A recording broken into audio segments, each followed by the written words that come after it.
Hi friends, good morning. இது உங்கள் tape CA 360. நாம் இன்னைக்கு மே 3 மற்றும் 4 ஆகிய 2 தினங்களுக்கான நடப்பு நிகழ்வுகள் பார்க்க இருக்கிறோம். வழக்கம் போல இன்றைய நடப்பு நிகழ்வு கவனமா பாருங்க, நோட்ஸ் எடுத்துக்கிடுங்க. ஈவினிங்ல நடைபெறக்கூடிய டெய்லி கிளாஸ் மறக்காம கலந்துக்கிடுங்க. தேர்வானது டெலகிராம் ஆப்ல நம்மளுடைய டேப் CA 360 மற்றும் டேப் IAS அகாடமி ஆகிய 2 சேனல்கள் நடைபெறும். இதுவரைக்கும் யாரும் நம்முடைய சேனல்ல ஜாயின் பண்ணாம இருந்தீங்கன்னு சொன்னா உங்களுடைய மொபைல் போன்ல டெலகிராம் ஆப் இன்ஸ்டால் பண்ணி மறக்காம சர்ச் பாக்ஸ்ல டேப் IAS அகாடமி மற்றும் டேப் CA 360 டைப் பண்ணீங்கன்னு சொன்னா நம்முடைய குரூப்ல ஈஸியா ஜாயின் பண்ணிக்கலாம். கரண்ட் அஃபேர்ஸ் தேர்வு மட்டும் இல்லாம நம்ம அகாடமி சார்பில் நடத்தப்படக்கூடிய இதர தேர்வுகளையும் இதர தகவல்களையும் நீங்க அறிந்து கொள்ளலாம்.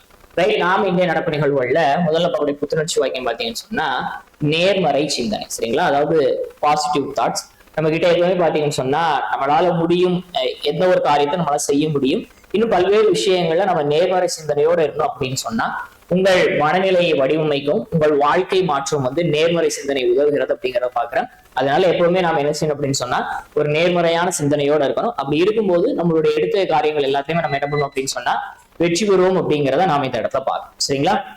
ரைட், நாம இன்னைக்கு முதல்ல பார்க்கக்கூடிய தகவல் பாத்தீங்கன்னு சொன்னா மே 3ஆம் தேதி அனுசரிக்கப்பட்ட ஒரு தினம் ஒண்ணு பார்க்க இருக்கிறோம். என்ன தினம் அப்படின்னு சொன்னா வேர்ல்டு பிரஸ் ஃப்ரீடம் டே, அதாவது உலக பத்திரிகை சுதந்திர தினம். சரிங்களா? உலகளாவிய அளவுல பத்திரிகை அப்படிங்கிறது பாத்தீங்கன்னு சொன்னா அதாவது ஒவ்வொரு நாட்டிலையுமே இப்ப பத்திரிகை துறை அப்படிங்கிறது ஒரு முக்கியத்துவம் வாய்ந்த ஒரு ஜனநாயகத்தினுடைய 4வது தூணாக பாத்தீங்கன்னு சொன்னா பிரஸ் தான் சொல்லுவாங்க. எந்த அளவுக்கு பத்திரிகை துறை சுதந்திரமாக செயல்பட முடிகிறதோ அந்த அளவுக்கு அந்த நாட்டுல பாத்தீங்கன்னு சொன்னா ஒரு ஜனநாயகம் உயிர்ப்பிப்போடு இருக்குது அப்படிங்கிறத நம்ம விளங்கிக் கொள்ளலாம். அந்த அடிப்படையில உலகம் முழுக்க பத்திரிகையாளர்களை பெருமைப்படுத்துவதற்காகவும் பத்திரிகையாளர்கள் அச்சமில்லாம தங்களுடைய கருத்துக்களை துணிவோடு எடுத்துரைப்பதற்குமான ஒரு சூழலை ஏற்படுத்துவதற்கான ஒரு புரிதலை ஏற்படுத்துவதற்காக பாத்தீங்கன்னு சொன்னா ஆண்டுதோறும் மே 3ஆம் தேதி அப்படிங்கிறது உலக பத்திரிகை சுதந்திர தினமாக அனுசரிக்கப்படுகிறது. அந்த அடிப்படையில இந்த ஆண்டிற்கான தீம் பாத்தீங்கன்னு சொன்னா shaping a future of peace, promoting press freedom for human rights. அமைதியான எதிர்காலத்தை உருவாக்குதல், மனித உரிமைகளுக்காக பத்திரிகை சுதந்திரத்தை மேம்படுத்தல் அப்படிங்கிறது இந்த ஆண்டிற்கான கருப்பொருளாக அமைந்திருக்கிறது அப்படிங்கிறத நாம் இந்த இடத்துல பார்க்கணும். சரிங்களா? ரைட், அப்ப நம்ம ஒரு தகவல் என்ன அப்படின்னு சொன்னா உலகளாவிய அளவுல ஒவ்வொரு நாட்டிலையும் பத்திரிகையாளர்கள் சுதந்திரத்தோட தங்களுடைய கருத்துக்களை துணிவான முறையில உண்மையை வெளிக்கொண்டு வருவதற்கான ஒரு பாதுகாப்பான சூழலை ஏற்படுத்தணும் அப்படிங்கிறதற்காகவும் பத்திரிகையாளர்களை பெருமைப்படுத்துவதற்காகவும் பாதுகாப்பதற்காகவும் ஆண்டுதோறும் மே 3ஆம் தேதி அப்படிங்கிறது பாத்தீங்கன்னு சொன்னா உலக பத்திரிகை சுதந்திர தினமாக அனுசரிக்கப்படுகிறது அப்படிங்கிறத நாம் இந்த இடத்துல பார்க்கலாம். இந்த ஆண்டிற்கான தீம் கருப்பொருள் பாத்தீங்க அப்படின்னு சொன்னா shaping a future of peace, promoting press freedom for human rights. சரிங்களா? ரைட், அடுத்து நான் பார்க்கக்கூடிய தகவல் பாத்தீங்கன்னு சொன்னா ஒவ்வொரு ஆண்டும் மே மாதத்தினுடைய 1வது ஞாயிற்றுக்கிழமை உலக சிரிப்பு தினமாக அனுசரிக்கப்படுகிறது அப்படிங்கிறத பார்க்கலாம். அந்த அடிப்படையில மே 3ஆம் தேதி இந்த ஆண்டு வேர்ல்ட் லாஃப்டர் டேயாக அனுசரிக்கப்பட்டது. உலக சிரிப்பு தினம் அப்படிங்கும் போது மக்களுக்கு மத்தியில ஒரு புன்னகையை ஏற்படுத்துவதற்கான ஒரு முக்கியமான தினமாக அனுசரிக்கப்படுகிறது. அதாவது மனிதர்களுக்கு வாழ்க்கையில் எத்தனை கஷ்டங்கள், துன்பங்கள், துயரங்கள் இருக்கலாம், இருந்தாலும் புன்னகையோடு இருப்பதன் மூலமாக பாத்தீங்கன்னு சொன்னா தான் மட்டும் இல்லாம தன்னோட சுத்தி இருக்கக்கூடியவங்களுக்கு ஒரு மகிழ்ச்சி ஏற்படுத்த முடியும். நம்மளுடைய புன்னகை அப்படிங்கிறது மற்றவங்களுக்கு எந்த விதத்திலையும் பாத்தீங்கன்னு சொன்னா ஒரு பாதிப்பு ஏற்படுத்தக்கூடாத வகையில் அமைந்திருக்கணும். அது ஒரு முக்கியமான விஷயம். அந்த அடிப்படையில மக்களுக்கு மத்தியில புன்னகையினுடைய சிரிப்பினுடைய முக்கியத்துவம் குறித்த புரிதலை ஏற்படுத்துவதற்காக ஆண்டுதோறும் என்ன செய்யப்படுகிறது அப்படின்னு சொன்னா மே மாதத்தினுடைய 1வது ஞாயிற்றுக்கிழமை உலக சிரிப்பு தினமாக அனுசரிக்கப்படுகிறது. அந்த அடிப்படையில இந்த ஆண்டு மே 3 வேர்ல்ட் லாஃப்டர் டே அனுசரிக்கப்பட்டது. இந்த ஆண்டிற்கான தீம் பாத்தீங்கன்னு சொன்னா வேர்ல்ட் பீஸ் த்ரூ லாஃப்டர், சிரிப்பின் மூலம் உலக அமைதி அப்படிங்கிறது இந்த ஆண்டிற்கான கருப்பொருளாக அமைந்திருக்கிறது அப்படிங்கிறத நாம் இந்த இடத்துல பார்க்கணும். சரிங்களா? அடுத்து இதே மே 3ஆம் தேதி அனுசரிக்கப்படக்கூடிய மற்றொரு தினம் என்னன்னு சொன்னா இன்டர்நேஷனல் லியோபார்ட், சர்வதேச சிறுத்தைகளுக்கான தினம் அனுசரிக்கப்படுகிறது. லியோபார்ட் பாத்தீங்கன்னா பெரும் பூனை இனங்கள் மொத்தம் 4 இருக்குது. அதுல மிகச்சிறிய ஒரு பூனை இனமாக அதுல இருக்கக்கூடிய ஒரு விலங்கினம் தான் என்ன அப்படின்னு சொன்னா இந்த லியோபார்ட் இன்றைய காலகட்டத்துல பாத்தீங்கன்னு சொன்னா பருவநிலை மாற்றம் மற்றும் பல்வேறு அதனுடைய வாழ்விடங்கள் சுருக்கப்பட்டு வருவதன் காரணமாக அது பல இடங்கள்ல அதனுடைய எண்ணிக்கை அப்படிங்கிறது குறைஞ்சுக்கிட்டே வருது. அந்த அடிப்படையில அதனுடைய வாழ்விடங்களை பாதுகாப்பதன் மூலமாக அந்த லியோபார்டினுடைய எண்ணிக்கை அதிகரிப்பது குறித்த புரிதலை உலக நாடுகளுக்கு மத்தியில் ஏற்படுத்தணும் அப்படிங்கிறதுக்காக பாத்தீங்க அப்படின்னு சொன்னா ஆண்டுதோறும் இந்த மே மாதத்தினுடைய 3ஆம் தேதி அப்படிங்கிறது இன்டர்நேஷனல் லியோபார்ட் டேயாக சர்வதேச சிறுத்தை புலிகளுக்கான தினமாக அனுசரிக்கப்படுகிறது அப்படிங்கிறத நாம் இந்த இடத்துல பார்க்கணும். சரிங்களா? அடுத்தாம் பகுதி தகவல் பாத்தீங்கன்னு சொன்னா மே 4ஆம் தேதி இந்தியா உட்பட ஒரு சில நாடுகள்ல கோல் மைனஸ் டே அனுசரிக்கப்படுகிறது. அதாவது நிலக்கரி சுரங்கங்கள்ல பணியாற்றக்கூடிய அந்த ஊழியர்கள் அச்சம் இல்லாம, குறிப்பா பாத்தீங்கன்னு சொன்னா எந்த விதமான ஆபத்துகளும் இல்லாம பாதுகாப்பான முறையில தங்களுடைய பணிகளை மேற்கொள்வதற்கான ஒரு சூழலை ஏற்படுத்துவதற்காக இந்த தினம் அனுசரிக்கப்படுகிறது அப்படிங்கிறத நாம் இந்த இடத்துல பாக்குறோம். நிலக்கரி சுரங்கங்கள் அடிக்கடி ஏற்படக்கூடிய விபத்துகளால தொழிலாளர்கள் இறந்து போறதை நம்ம பாக்குறோம். அந்த அடிப்படையில பார்க்கும்போது பாத்தீங்க அப்படின்னு சொன்னா ஆண்டுதோறும் இந்தியா உட்பட ஒரு சில நாடுகள்ல மே 4ஆம் தேதி அந்த நிலக்கரி சுரங்க தொழிலாளர்களுக்கான தினம் அனுசரிக்கப்படுகிறது. அந்த அடிப்படையில் என்ன இதற்கான தீம் பாத்தீங்கன்னு சொன்னா கிரிட், கரேஜ் அண்ட் டெடிகேஷன், மன உறுதி, தைரியம் மற்றும் அர்ப்பணிப்பு அப்படிங்கிறது இந்த இதற்கான கருப்பொருளாக அமைந்திருக்கிறது அப்படிங்கிறத நாம் இந்த இடத்துல பார்த்துங்களா. ரைட். அப்புறம் ஒரு தகவல் என்ன அப்படின்னு சொன்னா ஒவ்வொரு ஆண்டும் மே 4ஆம் தேதி இந்தியா மற்றும் உலகினுடைய ஒரு சில நாடுகள்ல பாத்தீங்கன்னு சொன்னா நிலக்கரி சுரங்கங்கள்ல பணியாற்றக்கூடிய அந்த தொழிலாளர்கள் பாதுகாப்பான முறையில தங்களுடைய பணியினை மேற்கொள்வதற்காக அது குறித்த புரிதலுக்கான தினமாக பாத்தீங்கன்னு சொன்னா கோல் மைனஸ் டே அனுசரிக்கப்படுகிறது அப்படிங்கிறத பார்த்தோம். இந்த இதற்கான தீம் என்ன அப்படின்னு சொன்னா கிரிட், கரேஜ் அண்ட் டெடிகேஷன். சரிங்களா. அடுத்த பகுதி தகவல் பார்த்தீங்கன்னா மே 4 உலகளாவிய அளவுல இன்டர்நேஷனல் ஃபயர் ஃபைட்டர்ஸ் டே அனுசரிக்கப்படுகிறது. அதாவது சர்வதேச தீயணைப்பு வீரர்களுக்கான தினம். சரிங்களா. அதாவது பேரிடர்கள் ஒன்றாக பாத்தீங்கன்னு சொன்னா தீயை அணைக்கக்கூடிய அந்த பேரிடர்கள் ஒன்றாக தீ இருக்குது, காட்டு தீ, இதர இடங்களில் ஏற்படக்கூடிய தீ, அந்த தீயை அணைக்கக்கூடிய அந்த தீயணைப்பு வீரர்கள் அவங்களுடைய பணி அப்படிங்கிறது பாத்தீங்கன்னு சொன்னா அளப்பரியது.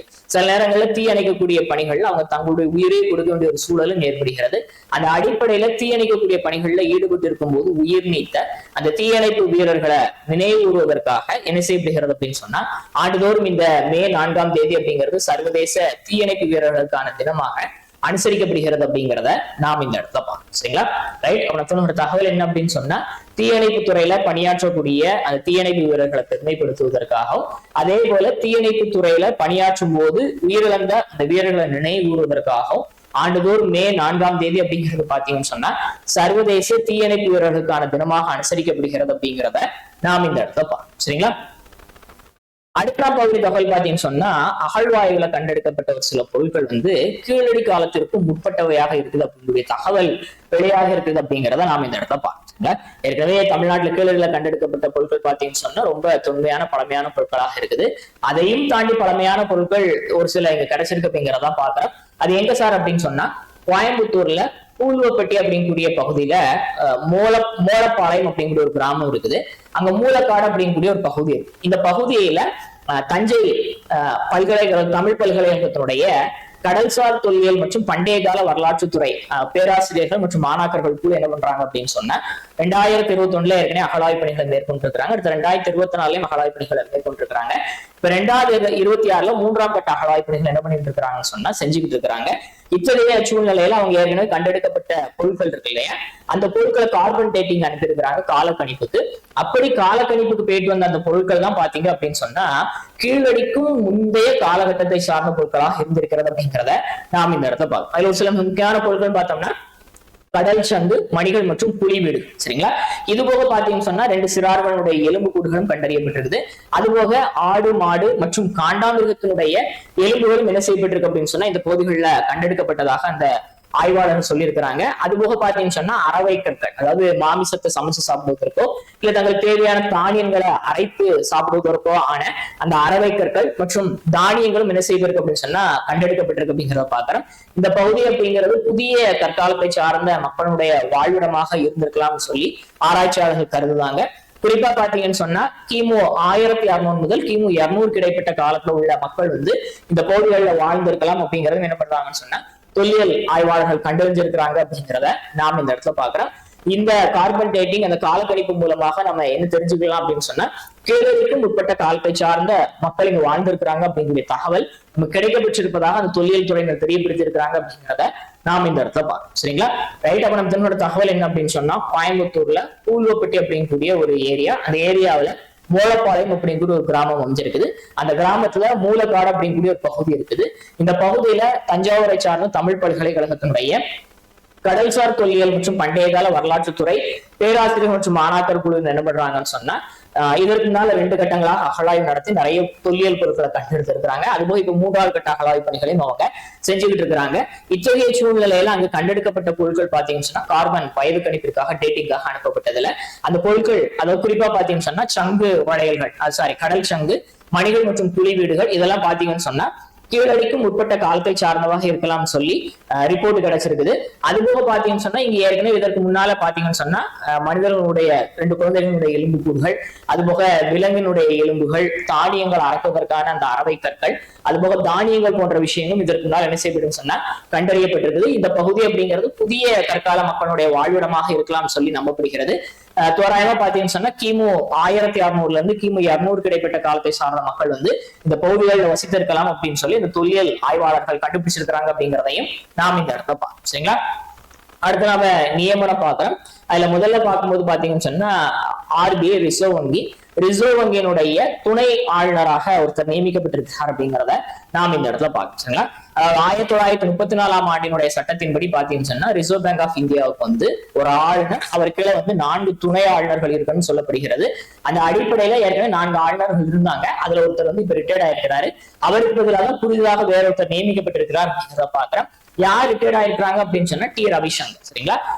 RBI துணை கவர்னர்கள்ல டெப்டி கவர்னர்கள் ஒருத்தராக இருந்த டி ரவிசங்கர் என்ன பண்ணிருக்காரு சொன்னா ஓய்வு பெற்றிருக்கிறாரு. இப்ப அந்த இடத்துல இந்திய அரசாங்கம் என்ன பண்ணிருக்காங்கன்னு சொன்னா ரோஹித் ஜெயினை வந்து நியமனம் பண்ணியிருக்கிறாங்க அப்படிங்கிறத நாம் இந்த இடத்துல பார்க்கணும். சரிங்களா? அதாவது ரிசர்வ் வங்கியினுடைய புதிய துணை ஆளுநராக யார் நியமிக்கப்பட்டிருக்கிறாங்கன்னு சொன்னா ரோஹித் ஜெயின். இங்க துணை நிலை வராது, துணை ஆளுநர் தான். சரிங்களா? இவர் பொறுப்பேற்றதுல இருந்து பாத்தீங்கன்னு சொன்னா 3 ஆண்டுகள் என்ன பண்ணுவார் அப்படின்னு சொன்னா இந்த பொறுப்புல இருப்பார் அப்படிங்கிறத பாக்குறேன். யாருக்கு பதிலாக இவர் நியமிக்கப்பட்டிருக்காரு சொன்னா டி ரவிசங்கருக்கு பதிலாக நியமிக்கப்பட்டிருக்காரு அப்படிங்கிறதையும் பாக்குறேன். ஏற்கனவே யாரெல்லாம் இருக்கிறாங்க அப்படின்னு சொன்னா ஜே சுவாமிநாதன் மற்றும் பூனம் குப்தா மற்றும் SC முர்மு இவங்க எல்லாம் பாத்தீங்கன்னு சொன்னா ஏற்கனவே 3 ஆளுநர்கள் துணை ஆளுநர்களாக இருக்கிறாங்க. இப்ப 4வது யார் நியமிக்கப்பட்டிருக்கிறாங்கன்னு சொன்னா ரோஹித் ஜெயின் நியமிக்கப்பட்டிருக்கிறார் அப்படிங்கிறத நாம இந்த இடத்துல பார்க்கணும். சரிங்களா? இது வந்து முதல் ஒரு அப்பாயின்மெண்ட். அடுத்த நாள் பார்க்கக்கூடிய மற்றொரு அப்பாயின்மெண்ட் என்ன அப்படின்னு சொன்னா பிரசார் பாரதி அப்படிங்கிறாங்க. பிரசார் பாரதி அப்படிங்கிறது தூர்தர்ஷன் மற்றும் ஆல் இண்டியா ரேடியோ இதெல்லாம் கட்டுப்படுத்தக்கூடிய ஒரு பொதுத்துறை நிறுவனம் தான் என்ன பண்ணிச்சுன்னா பிரசார் பாரதி. இந்த பிரசார் பாரதிக்கு புதிய தலைவரை இந்திய அரசாங்கம் என்ன பண்ணிருக்காங்க, நியமனம் பண்ணியிருக்கிறாங்க. அந்த அடிப்படையில பார்க்கும்போது பாத்தீங்கன்னா பிரசூன் ஜோஷி அப்படிங்கிறவர் என்ன செய்யப்பட்டிருக்காருன்னு சொன்னா புதிய தலைவராக நியமிக்கப்பட்டிருக்கிறாரு. இவர் வந்து பாத்தீங்கன்னு சொன்னா ஒரு எழுத்தாளர், பாடல் ஆசிரியர், திரைத்துறையில ஒரு நீண்ட நெடிய அனுபவம் வாய்ந்தவர். 2017ஆம் ஆண்டு காலகட்டத்தில் பாத்தீங்கன்னா மும்பையில் அமைந்திருக்கக்கூடிய மத்திய திரைப்பட சான்றிதழ் வாரிய தலைவராக என்ன பண்ணியிருக்காரு சொன்னா பணியாற்றிருக்கிறாரு. அதாவது ஊடகவியல் துறையில நீண்ட நெடிய அனுபவம் வாய்ந்தவர் என்ன பண்ணியிருக்கிறாங்கன்னு சொன்னா பிரசார் பாரதியினுடைய புதிய தலைவராக நியமனம் பண்ணியிருக்கிறாங்க அப்படிங்கிறத நாம் இந்த இடத்துல பார்க்கணும். சரிங்களா? ரைட். அப்ப நம்ம 2 விஷயங்கள் தெரிஞ்சுக்கிட்டோம். முதல்ல என்ன பார்த்தோம் அப்படின்னு சொன்னா ரிசர்வ் பேங்க் ஆஃப் இந்தியாவில வந்து 1934ஆம் ஆண்டு சட்டத்தின் அடிப்படையில பார்க்கும்போது 4 துணை கவர்னர்கள் இருக்கணும் அப்படிங்கிறது குறிப்பிடத்தக்கது. அந்த அடிப்படையில பாத்தீங்கன்னு சொன்னா ஏற்கனவே 4 பேர் இருந்தாங்க. அதுல ஒருத்தரான டி ரவிசங்கர் ஓய்வு பெறுகிறாரு. அது போக பாத்தீங்கன்னு சொன்னா Poonam Gupta, SC Murmu and J Swaminathan இவங்க என்ன பண்ணுறாங்கன்னு சொன்னா ஏற்கனவே ஆளுநர்களாக இருக்கிறாங்க. இப்ப ரிட்டையர்ட் ஆகக்கூடிய அவருக்கு பதிலாக யாரு, ரவிசங்கருக்கு பதிலாக புதிதாக ரோஹித் ஜெயின் என்ன செய்யப்பட்டிருக்காரு சொன்னா நியமிக்கப்பட்டிருக்கிறார் அப்படிங்கிறத பாக்குறோம். ஒரு பொறுப்பேற்றதுல இருந்து 3 ஆண்டுகள் இந்த பொறுப்பில் இருப்பார் அப்படிங்கிறதை நாம் இந்த இடத்துல பார்த்தோம். சரிங்களா? அடுத்து வந்து ஆல் இந்தியா ரேடியோ மற்றும் தூர்தர்ஷன் இதெல்லாம் கட்டுப்படுத்தக்கூடிய அமைப்பான பிரசார் பாரதி அதனுடைய புதிய தலைவராக ஊடகவியலாளராக இருக்கக்கூடிய பிரசூன் ஜோஷி என்ன செய்யப்பட்டிருக்காரு சொன்னா நியமிக்கப்பட்டிருக்கிறார் அப்படிங்கிறத நாம் இந்த இடத்துல பார்த்தோம். சரிங்களா? அடுத்த நாள் தகவல் பாத்தீங்கன்னு சொன்னா அவசர கால எச்சரிக்கை நடைமுறை. சரிங்களா? அதாவது நாட்டுல திடீர்னு ஏதோ ஒரு பேரிடர் நடைபெறுகிறது, போர் போன்ற ஏதோ ஒரு அசம்பாவிதமான காலங்கள். இந்த காலங்கள்ல மக்களுக்கு மொபைல் போன் மூலமாக பாத்தீங்கன்னு சொன்னா ஒரே நேரத்துல பேரிடர் சம்பந்தப்பட்ட அந்த எச்சரிக்கையை அனுப்புவதற்கான அந்த டெலிகாஸ்ட், அதாவது செல் பிராட்காஸ்ட் தொழில்நுட்பத்தை என்ன பண்ணிருக்கிறாங்க சொன்னா இந்திய அரசாங்கம் சோதிச்சு பார்த்திருக்கிறாங்க அப்படிங்கிறத பார்க்க தேர்தல் நடைபெற்ற அந்த 5 மாநிலங்கள் தவிர மீதி இருக்கக்கூடிய மாநிலங்கள் மற்றும் யூனியன் பிரதேசங்கள்ல இதற்கான சோதனை இந்திய அரசாங்கம் நிகழ்த்தி இருக்கிறாங்க.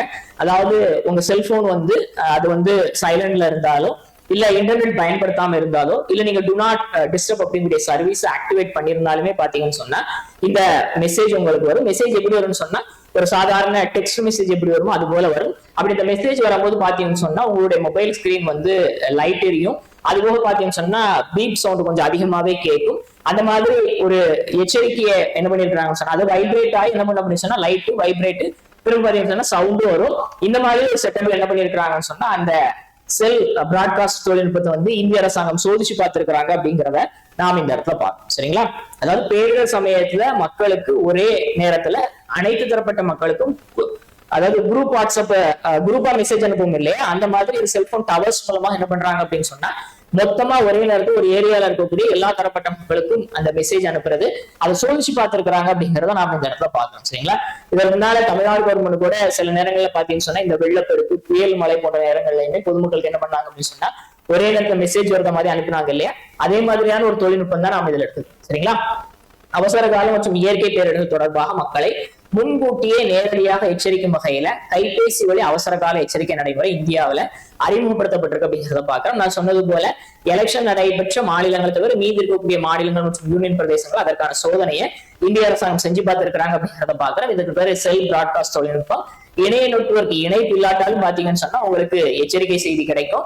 ஒலி மற்றும் அதிர்வுடன் சவுண்ட் மட்டும் வைப்ரேட்டா என்ன செய்ய அப்படின்னு சொன்னா உங்களுக்கு மெசேஜ் கிடைக்கும் அப்படிங்கிறத நாம இந்த இடத்துல பார்க்கணும். சரிங்களா? அடுத்த தகவல் பாத்தீங்கன்னு சொன்னா உலகினுடைய முதலாவது ஆப்டோசார் செயற்கைக்கோள், அதை வந்து இந்தியாவை சார்ந்த ஒரு நிறுவனம் என்ன பண்ணிருக்கிறாங்கன்னு சொன்னா இது பண்ணிருக்கிறாங்க. என்ன நிறுவனம் அப்படின்னு சொன்னா ஒரு ஸ்டார்ட் அப் நிறுவனம், பெங்களூருவை சார்ந்த கேலக்ஸை அப்படிங்கக்கூடிய ஒரு நிறுவனம். சரிங்களா? இந்த புத்தாக்க நிறுவனம் என்ன பண்ணிருக்கு அப்படின்னு சொன்னா கிறிஸ்டி அப்படிங்கிற பேர்ல ஒரு சேட்டலைட் ஒண்ணு டிசைன் பண்ணிருக்கிறாங்க. அந்த சேட்டலைட் என்ன செய்யப்படும் சொன்னா அமெரிக்கால இருந்து எலான் மஸ்கினுடைய ஃபால்கன் 9 ராக்கெட் மூலமாக வெற்றிகரமாக ஸ்பேஸுக்கு அனுப்பப்பட்டு அது புவியோட்ட பாதையில் நிலைநிறுத்தப்பட்டிருக்கு அப்படிங்கிறத பாக்குறோம்.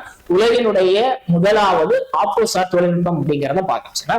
அது என்ன ஆப்டோசார் தொழில்நுட்பம் அப்படின்னு சொன்னா அதாவது மின் ஒளியியல் சென்சார் மற்றும் செயற்கை துளை ரேடார் சென்சார் ஆகிய இருவேறு பிம்பமாக்கல் தொழில்நுட்பங்களையும் ஒரே செயல்பாட்டு தளத்துல ஒருங்கிணைக்கக்கூடிய செயற்கைக்கோளுக்கு பேர் தான் என்ன அப்படின்னு சொன்னா இந்த ஆப்டோசார் செயற்கைக்கோள் அப்படிங்கிறத பாக்குறேன்.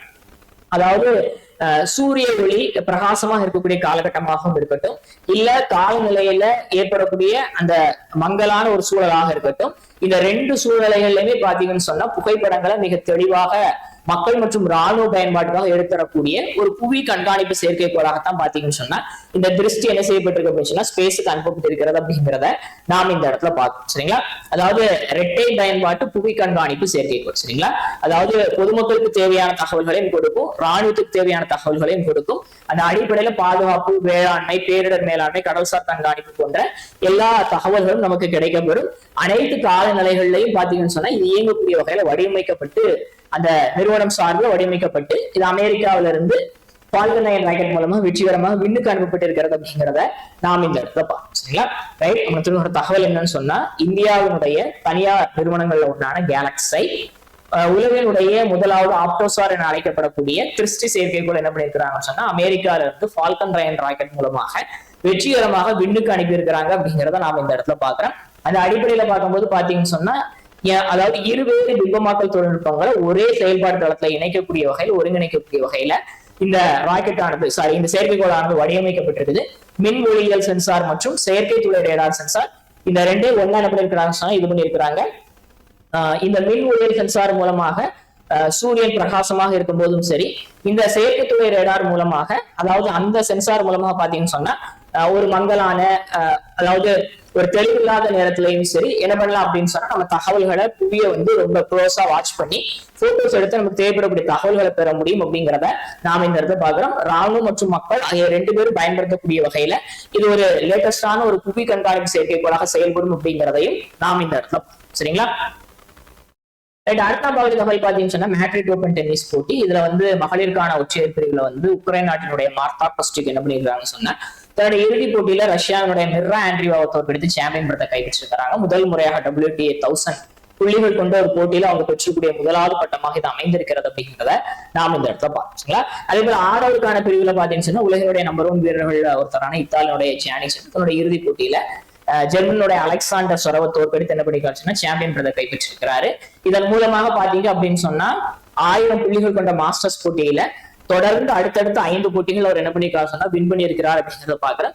இதற்கு முன்னால நடைபெற்ற ஒரு சில போட்டிகள்லயுமே நம்ம உங்களுக்கு ஞாபகம் இருக்குன்னு நினைக்க மியாமியாக இருக்கட்டும், அது போக இன்னும் இன்டர் வெல்ஸாக இருக்கட்டும், இன்னும் ஒரு சில போட்டி இந்தியன் வெல்ஸ் நினைக்கிறேன், அதுபோல இன்னும் ஒரு சில அந்த 1000 புள்ளிகள் கொண்ட மாஸ்டர்ஸ்ல தொடர்ந்து அஞ்சு போட்டிகள் என்ன பண்ணிருக்கான்னு சொன்னா ஜானிக் சின்னர் வந்து வின் பண்ணி இருக்கிறார். இதன் மூலமாக இத்தகைய வெற்றியை பெற்றிருக்கக்கூடிய அதாவது அடுத்தடுத்த 5 மாஸ்டர்ஸ் போட்டிகள்ல வின் பண்ணி இருக்கக்கூடிய முதல் வீரர் அப்படிங்கிற பெருமை யாரு கிடைச்சிருக்கு அப்படின்னு சொன்னா ஜானிக் சின்னர் கிடைச்சிருக்கு அப்படிங்கிறத நாம இந்த இடத்துல பார்க்கணும். சரிங்களா? ரைட். அவனுக்கு தகவல் என்னன்னு சொன்னா அதாவது மேட்ரிட் ஓபன் டென்னிஸ் போட்டி 1000 புள்ளிகள் கொண்ட ஒரு மாஸ்டர்ஸ் போட்டி. இதுல மகளிருக்கான ஒற்றையர் பிரிவுல பாத்தீங்க அப்படின்னு சொன்னா உக்ரைனுடைய மார்த்தா கொஸ்டிக் என்ன பண்ணிருக்காங்கன்னு சொன்னா ரஷ்யாவுடைய மிர்ரா ஆண்ட்ரீவாவை தோற்கடித்து சாம்பியன் பட்டத்தை கைப்பற்றிருக்கிறாங்க. WTA 1000 புள்ளிகள் கொண்ட ஒரு போட்டியில அவங்க பெறக்கூடிய முதலாவது வெற்றி அப்படிங்கிறத நாம பார்த்தோம். அதே போல ஆடவருக்கான போட்டியில பாத்தீங்கன்னு சொன்னா இத்தாலியுடைய ஜானிக்ஸ் என்ன பண்ணிருக்காரு அப்படின்னு சொன்னா ஜெர்மனோட அலெக்சாண்டர் சொரவை தோற்கடித்து சாம்பியன் பட்டத்தை கைப்பற்றிருக்கிறாரு. இவர் ஏற்கனவே இதற்கு முன்னால் நடைபெற்ற 4000 புள்ளிகள் கொண்ட மாஸ்டர்ஸ் போட்டியில அடுத்தடுத்து வின் பண்ணிருப்பாரு. இப்ப இது 5வது போட்டி. இத்தகைய சாதனை நிகழ்த்திருக்கக்கூடிய முதல் பெண்ணீஸ்வரர் அப்படின்ற பெருமை ஜானிக் சின்னர் கிடைச்சிருக்கு அப்படிங்கிறதையும் நாம் இந்த இடத்துல பார்க்கணும். சரிங்களா? அடுத்து பாத்தீங்கன்னு சொன்னா பேட்மிண்டன் போட்டி, அதாவது தாமஸ் கோப்பை பேட்மிண்டன் போட்டி. சரிங்களா? இதுல இந்தியா பாத்தீங்கன்னு சொன்னா அரையிறுதியில பிரான்ஸ் கிட்ட தோல்வி அடைந்து என்ன பண்ணிருக்காங்க சொன்னா வெண்கல பதக்கம் கைப்பற்றிருக்கிறாங்க. இந்தியா வெண்கல பதக்கம் கைப்பற்றுவது இது 4வது முறை அப்படிங்கிறத பார்த்தோம். இதுக்கு முன்னால் 1952, 55, 79 நாம என்ன பண்ணிருக்கோம் அப்படின்னு சொன்னா வெண்கல பதக்கம் கைப்பற்றிருக்கிறோம். 2022 நம்ம வேர்ல்டு சாம்பியன், இதுல சாம்பியன் படத்தையும் கைப்பற்றிருக்கிறோம் அப்படிங்கிறது குறிப்பிடத்தக்க. சரிங்களா? ரைட். ஒரு தகவல் என்ன அப்படின்னு சொன்னா தாமஸ் கோப்பை பேட்மிண்டன் போட்டி, இதுல குழுவா விளையாடக்கூடிய ஒரு போட்டி. அந்த போட்டியில பாத்தீங்கன்னு சொன்னா இந்தியா என்ன பண்ணிருக்கு அப்படின்னு சொன்னா அரையிறுதியில பிரான்ஸ் கிட்ட தோல்வி அடைஞ்சிருக்கிறாங்க. தோல்வி அடைஞ்சாலும் இந்தியாவுக்கு பாத்தீங்கன்னு சொன்னா 3வது இடம், அதாவது வெண்கல பதக்கம் கிடைச்சிருக்குது. இந்த வெண்கல பதக்கத்தை இந்திய டீம் பாத்தீங்கன்னு சொன்னா இந்திய பேட்மிண்டன் டீம் வந்து 4வது முறையாக கைப்பற்றிருக்கிறாங்க. இதற்கு முன்னால் 1952, 55, 79 என்ன பண்ணிருக்கோம் அப்படின்னு சொன்னா நாம இந்த வெண்கல பதக்கங்களை கைப்பற்றிருக்கிறோம் அப்படிங்கிறது குறிப்பிடத்தக்கது. இந்த போட்டியில 2022 நாம என்ன பண்ணிருக்கோம் சொன்னா சாம்பியன் படத்தை கைப்பற்றிருந்தோம் அப்படிங்கிறதும் குறிப்பிடத்தக்கது. சரிங்களா? ரைட். நம்ம ரீகேப் பார்க்க இருக்கிறோம். ஆரம்பத்துல என்ன பார்த்தோம் அப்படின்னு சொன்னா ஒவ்வொரு நாட்டிலையும் பாத்தீங்கன்னா சொன்னா பத்திரிகை அப்படிங்கிறது ஜனநாயகத்தின் நாட்டினுடைய 4வது தூணாக இருக்குது.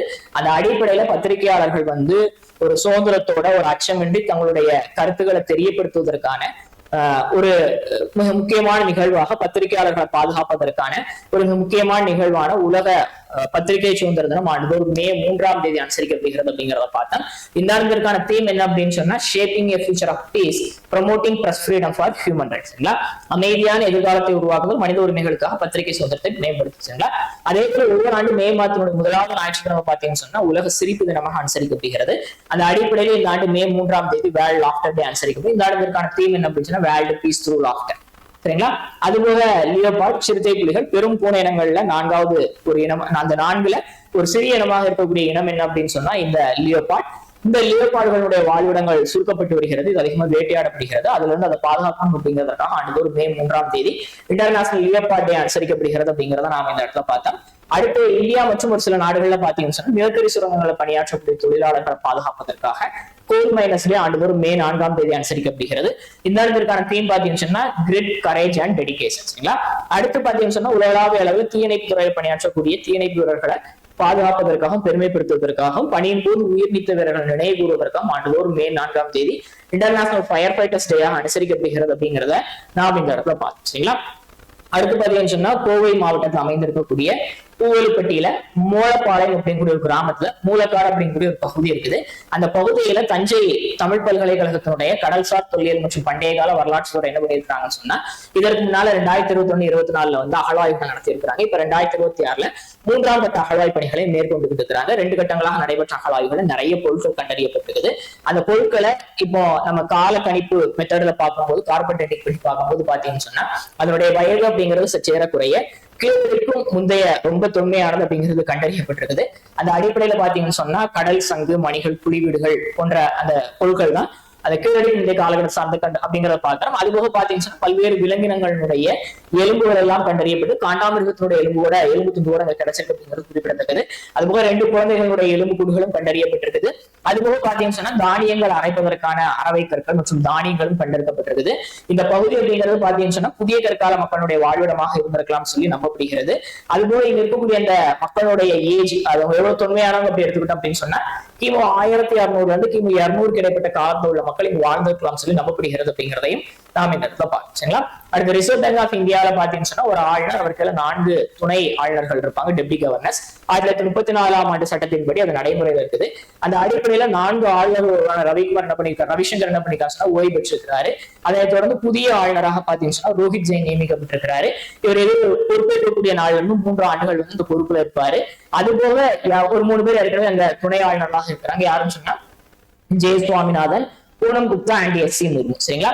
அடுத்து பாத்தீங்கன்னு சொன்னா ஆல் இந்தியா ரேடியோ மற்றும் தூர்தர்ஷன் இதெல்லாம் கட்டுப்படுத்தக்கூடிய ஒரு பொதுத்துறை நிறுவனமாக பிரசார் பாரதி இருக்குது.